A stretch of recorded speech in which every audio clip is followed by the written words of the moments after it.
देखिए, सेफ्टी और सिक्योरिटी जो है वो सिर्फ पुलिस और आर्मी से नहीं हो सकती, वो एक स्टेट ऑफ माइंड है।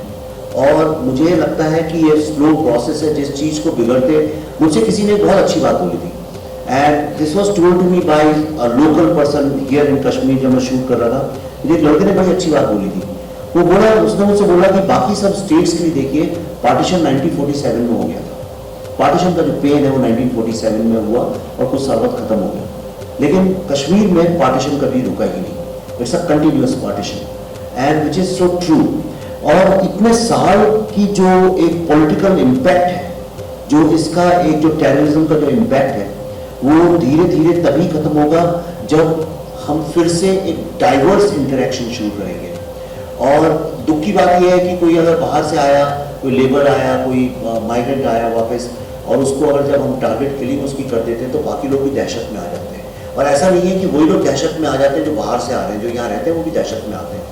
क्योंकि आज आप देखिए, यहाँ पे इतने टैलेंटेड बच्चे, कोई स्पोर्ट्स में आगे निकल रहा है, कोई अमेरिका में पढ़ने जा रहा है, कितनी तो लड़कियाँ यहाँ की आप देखिए कितनी आगे निकल रही। कईयों को तो मैं जानता हूँ लोकल, जो लोग यहीं पैदा हुए 1990 के बाद में, वो भी दहशत में आ जाते हैं। कौन से ऐसे माँ बाप हैं जो चाहते हैं उनके बच्चे जो हैं वो कॉन्फ्लिक्ट और टेररिज्म के साथ बढ़े, चारों तरफ टेररिज्म? वो तो ये नहीं चाहते। ये कौन चाहता है? देखिए, गवर्नमेंट भी ऐसा नहीं चाहती है कि लोग मरे, लोग भी नहीं चाहते हैं कि वो मरे, पुलिस भी नहीं चाहती है कि वो मरे। आपने कोई ये तो सोचते ही नहीं, पुलिस वाले कितने मरते हैं, वो तो लोकल लोग हैं, यहीं के लोग हैं। वो 90s में भी मर रहे थे, अभी भी मर रहे हैं। और जो मीडिया में कितने लोग मरे, उनको वो भी नहीं चाहते। तो ये कौन है जो चाहता है लोग मरे? वो कौन सा वेस्टेड इंटरेस्ट है? जब तक हम सब लोग सिलेक्टिवली बात करते रहेंगे, उसका सोल्यूशन नहीं निकलेगा। मेरे दिमाग में मेरी बड़ी जो छोटी मतलब बहुत लिमिटेड जो अपनी अंडरस्टैंडिंग है, मुझे ऐसा लगता है दो चीज़ें जो चेंज कर सकती हैं, जो डिफिकल्ट हैं। वो एक है कॉन्वर्सेशन। लोगों के बीच में बहुत बातचीत होनी चाहिए। ये नहीं कि किसी ने बोला, हम टेलीविजन डिबेट में नहीं बैठते हैं लोग। आम जिंदगी में, मैं सबसे आज भी बोल रहा था, ये लोग जो बॉम्बे से भी आए, मैं उनसे भी रिक्वेस्ट करूंगा कि आप लोग कल या परसों एक दिन चाहो तो रुक जाओ and just talk to local people as much as you can. ये नहीं कि शिकारे में जो पूछा भैया कैसा मौसम है और कैसा चल रहा है। You go and talk to people, find connection. और जो लोग यहाँ से पढ़ने दिल्ली, पूना, मुंबई आते हैं, वो स्टूडेंट्स या फैमिलीज या जो टूरिस्ट भी आते हैं, उनके साथ भी लोगों को बहुत कॉन्वर्सेशन करना चाहिए। I think conversation and dialogue is number one. Politics का कॉन्वर्सेशन और डायलॉग जनरली फेल होता है, पर इंसानों का हमेशा सक्सेसफुल होता है। और दूसरी चीज़ जो सबसे ज़्यादा इंपॉर्टेंट है, unitedly we have to find out who are these vested interest and pinpoint जो चाहते हैं कि लोग मरें। लोग तो ऐसा नहीं चाहते हैं। आप में से कोई दुनिया में ऐसा आदमी नहीं होगा जो चाहता हो कि लोग मरें।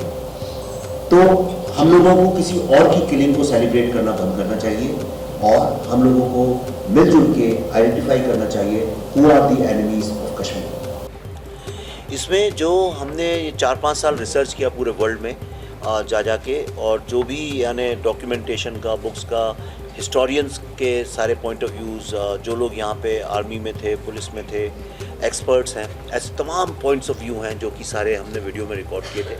और जो कश्मीरी पंडितों के पॉइंट्स ऑफ व्यू हैं, उनके जो स्टोरीज़ हैं, जो विक्टिम्स की स्टोरीज़ हैं, वो सारा का सारा जो है research, we thought it's very important to put it together so that वो अगले आने वाले बहुत लंबे वक्त तक एक तरह का डॉक्यूमेंटेशन हो जाएगा और जो चाहे उसको रेफ़र कर सकता है।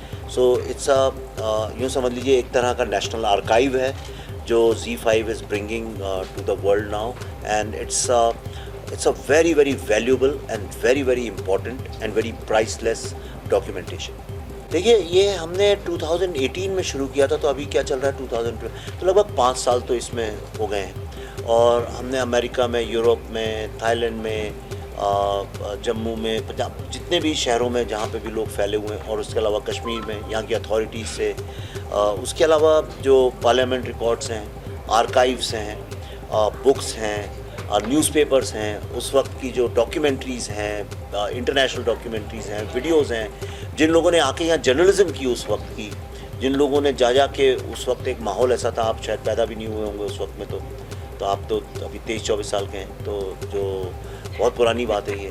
तो जो लोग उस वक्त आए थे, उनकी बातें, वो सबको जोड़ के और उसको हमने क्रॉस एग्जामिन करके जो कॉमन एलिमेंट्स थे सारे के सारे, जो पूरे दायरे में जो कॉमन एलिमेंट्स थे उनको फिर जोड़ के ये एक पूरी सीरीज़ बनाई है। इसको देख के कम से कम लोगों को ये समझ में आ जाएगा कि जो यहाँ पे जो एक टेररिज्म फैला, जो जेनोसाइड हुआ, वो उसके पीछे कौन एक्चुअली उसके रचनाकार थे, people who were the perpetrators, और उस ट्रेजेडी से हमें बहुत सीखने को मिले। सबसे बड़ा तो चैलेंज यही है कि जो चीज़ इतनी फैली हुई है सारी दुनिया में, जिसके बारे में ज़्यादा डॉक्यूमेंटेशन नहीं है, उसको कैसे जोड़ा जाए, कैसे एक साथ लाया जाए। तो जो उसकी जो पूरी एक मेथडोलॉजी होती है वो एक बहुत बड़ा चैलेंज था। दूसरा था चैलेंज कि जो लोगों ने 32 साल से बातचीत नहीं करी अपने दुख और दर्द के बारे में, उनके अंदर से निकलवाना, जो कि पल्लवी जी ने काफ़ी she played a very important role in that. फिर उसको कैसे किस सेंसिटिविटी के साथ सामने लाया जाए, that was the third challenge. And the fourth challenge was उसके बाद जो होता क्या है कि इस दुनिया में अगर कोई डाकिया जिसको हम बोलते हैं, पोस्टमैन, अगर कोई बुरी खबर लेके आता है तो कई बार गाँवों में आपने देखा होगा लोग पोस्टमैन को ही मारने लगते हैं। तो पोस्टमैन का सबसे बड़ा चैलेंज होता है खुद को बचाना। तो लोगों ने, कुछ ऐसे भी लोग हैं जिन्होंने ये तो नहीं बोला कि भाई ट्रेजेडी हुई है, लोग मरे, वो गलत है, टेररिज्म गलत है, बजाय ये बोलने कि हमको ही अटैक करना शुरू कर दिया।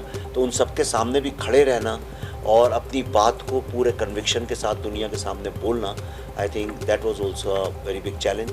अब इस चैलेंज का जो नेक्स्ट पार्ट है वो Z5 का है कि उस पर ये आएगी, उनको बहुत सारे लोग कमेंट करेंगे, उनसे बात करेंगे।